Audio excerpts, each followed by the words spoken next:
Hello students, तुम्हा सर्वांचं स्वागत आहे माझ्या यूट्यूब चॅनलवरती आणि मी तुमची खुशी मॅम. आज तुम्हाला इयत्ता 10वीतील जलसुरक्षा यातील घटक 1 जलशिक्षण प्रकरण 2 जलजिज्ञासेचा सांस्कृतिक वारसा या धड्याच्या स्वाध्यायावरील प्रश्नांची उत्तरे घेऊन आलेली आहे. चला तर मग स्वाध्यायावरील प्रश्नांची उत्तरे पाहूया. प्रश्न 1.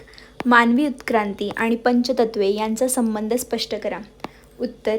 मानवी जीवनाच्या उत्क्रांतीमध्ये पृथ्वी, जल, अग्नी, वायू आणि आकाश या पंचतत्वांचे महत्त्व आहे. मानवाच्या अस्तित्वासाठी पृथ्वी, पाणी आणि वायू अत्यावश्यक आहेत. अन्न, निवारा आणि नैसर्गिक साधनसंपत्ती मानवाला पृथ्वीपासून मिळते. जलामुळे जीवन टिकून राहते तर वायूमुळे श्वसनक्रिया शक्य होते. सूर्यापासून मिळणारी ऊर्जा व उष्णता मानवी जीवनासाठी आवश्यक आहे. आकाशामुळे वातावरण व जलचक्र यांसारख्या नैसर्गिक प्रक्रिया घडतात. त्यामुळे मानवी उत्क्रांती ही पंचतत्वाशी आणि निसर्गाशी अतूटपणे जोडलेली आहे. प्रश्न क्रमांक 2. टिपा लिहा. अ. वराहमिहीर.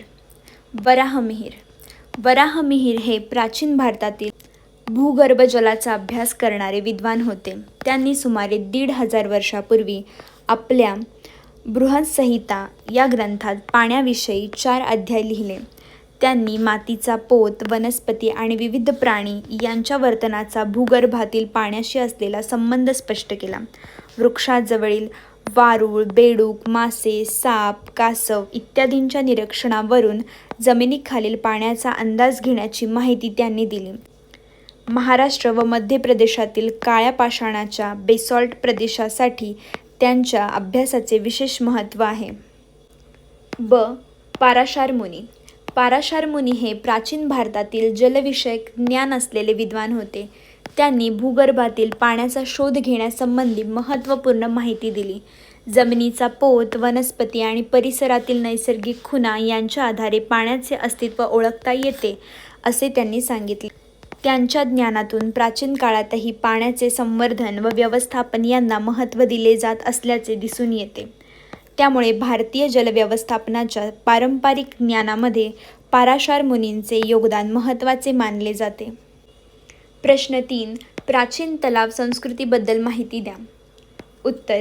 जमिनीच्या खोलगट भागात नैसर्गिक किंवा कृत्रिमरित्या साठलेल्या पाण्याला काठ, पाळ इत्यादींच्या बांधकामाने निश्चित स्वरूप दिल्यास त्याला तलाव म्हणतात.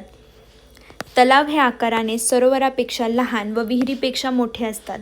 तलावांना पुष्करणी, वापी, वापिका अशीही नावे होती. तलावांचा उपयोग गावाला पाणी पुरवठा, शेती, धार्मिक कार्य, अग्निशमन आणि पाथसंस्थांच्या सोयीसाठी केला जात असे. तलावांच्या काठी घाट, दीपमाळा, ओवऱ्या, स्तंभ व महाद्वारे बांधण्याची प्रथा होती. सार्वजनिक उपयोगासाठी तलाव बांधणे हे प्राचीन काळी पुण्याचे कार्य मानले जात असे. त्यामुळे प्राचीन तलाव हे भारताच्या समृद्ध जलसंस्कृतीचे व जलव्यवस्थापनाचे महत्त्वपूर्ण उदाहरण आहेत. प्रश्न 4. छत्रपती शिवाजी महाराजांच्या काळातील जलव्यवस्थापन स्पष्ट करा. उत्तर. छत्रपती शिवाजी महाराजांच्या काळात गड किल्ल्यावरील जलव्यवस्थापनाला विशेष महत्त्व दिले जात असे.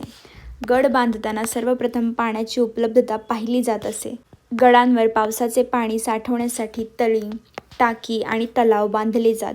युद्धाच्या काळात पाण्याची कमतरता भासू नये म्हणून जखिऱ्याचे पाणी साठवून ठेवले जात असे. साठवलेल्या पाण्याचा अपव्यय होऊ नये आणि ते स्वच्छ राहावे याची काळजी घेतली जात असे. रायगडावरील गंगासागर तलाव हे त्या काळातील जलव्यवस्थापनाचे महत्त्वपूर्ण उदाहरण आहे. प्रश्न क्रमांक 5. खानदेशी फळसिंचन पद्धत थोडक्यात लिहा. उत्तर. खानदेशातील पांझरा, गिरणा, कान, जामखेली, बुराई आणि आरम या नद्यांवर फळसिंचन पद्धत आढळते. या पद्धतीत नदीवर दगडी वळण बंधारा बांधून कालवा, पाट किंवा चारीद्वारे पाणी शेताकडे वळवले जाते. वेगवेगळ्या कुटुंबाच्या सलग जमिनींमध्ये सामायिक पाणी वाटप केले जाते. प्रत्येक फळातील पिके ठरलेली असतात आणि पाणी वापरण्यासाठी पाणी वापर समिती असते. जास्तीचे शिल्लक पाणी पुन्हा नदीत सोडले जाते. या पद्धतीत सामूहिकता, सामाजिक सलोखा, न्याय, पाणी वाटप आणि जलव्यवस्थापनाचे नियम यांना महत्त्व आहे. प्रश्न 6. मालगुजारी तलाव व पुष्करणी यांबद्दल माहिती लिहा. उत्तर. मालगुजारी तलाव हे विदर्भातील चंद्रपूर, गडचिरोली, भंडारा व नागपूर परिसरात आढळतात.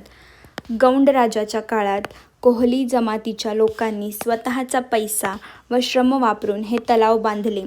गावाभोवती असलेले तलाव कालव्यांनी एकमेकांना जोडलेले असून त्यांचा उपयोग सिंचन व पाणी पुरवठ्यासाठी होत असे. पुष्करणी म्हणजे मंदिर परिसरात बांधलेला पाणीसाठा होय. मंदिर बांधताना मिळालेल्या दगडांचा उपयोग करून पुष्करणीचे बांधकाम केले जात असे. पुष्करणीचे उपयोग पिण्याचे पाणी, मंदिराची शेती आणि धार्मिक कार्यासाठी केला जात असे. प्रश्न क्रमांक 7. पाणी आणि संस्कृती यांचा संबंध स्पष्ट करा. उत्तर. पाणी हे पंचतत्वांपैकी एक असून मानवी जीवनाचा आधार आहे. प्राचीन काळापासून मानवी वसाहतींचा विकास नद्या, तलाव व जलाशयांच्या परिसरात झाला. भारतीय संस्कृतीत पाण्याला धार्मिक व सांस्कृतिक महत्त्व प्राप्त झाले आहे. पाण्याच्या उपलब्धतेनुसार शेती, वस्ती आणि विविध व्यवसायांचा विकास झाला. प्राचीन काळात विहिरी, आड, तलाव, बंधारे व पाटकालवे बांधून जलव्यवस्थापन केले जात असे. त्यामुळे जलव्यवस्थापनाची समृद्ध परंपरा म्हणजेच भारतीय जलसंस्कृतीचा महत्त्वाचा भाग आहे. तर इथे आपल्या सर्व प्रश्नांची उत्तरे झालेली आहेत. व्हिडिओ आवडला असेल तर चॅनलला प्लीज सबस्क्राईब करा, व्हिडिओ लाईक करा, शेअर करा. काय डाऊट असेल तर कमेंट सेक्शनमध्ये नक्की विचारा. भेटूया नेक्स्ट व्हिडिओमध्ये. Thank you for watching. बाय.